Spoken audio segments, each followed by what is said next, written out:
Hello friends, IND motors ನೋಡ್ಬೋದು. ಥಂಡರ್ಬರ್ಡು last ಒಂದು video ಹಾಕಿದ್ದೆ.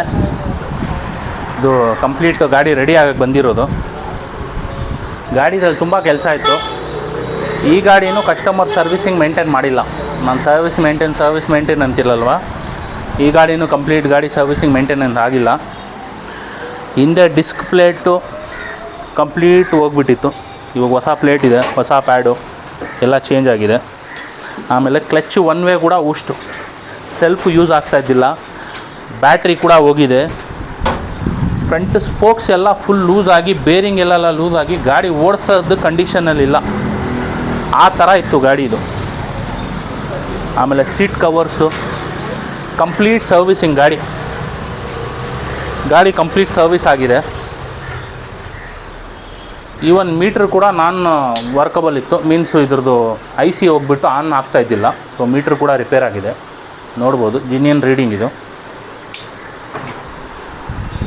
ಸೊ ಈ ವಿಡಿಯೋ ಹಾಕೋದು ಉದ್ದೇಶ ಏನಂದರೆ, ಕಸ್ಟಮರ್ಸ್ಗಳಿಗೆ ದಯವಿಟ್ಟು ಸರ್ವಿಸಿಂಗ್ ಪ್ರಾಪರಾಗಿ ನೀವು ಮೇಂಟೈನ್ ಮಾಡಿ.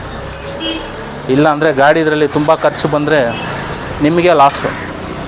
ಈ ಥರ ಗಾಡಿ ರೆಡಿ ಮಾಡಬೇಕಂದ್ರೆ ನಮಗೂ ತುಂಬ ಟೈಮ್ ತೊಗೊಳತ್ತೆ. Time in the sense 2 days 3 days ಹೆಂಗೆ ಅವೈಲಬಿಲಿಟಿ ಇರುತ್ತೆ ಸ್ಪೇರ್ ಪಾರ್ಟ್ಸು ಅದ್ರ ಮೇಲೆ.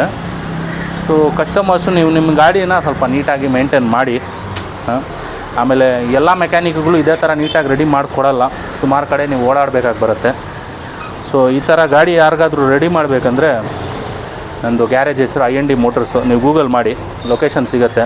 ಏನಾದರೂ ಡೌಟ್ ಇದ್ದರೆ ಕೇಳಿ, ಅದ್ರ ಬಗ್ಗೆ ತಿಳಿಸೋಣ.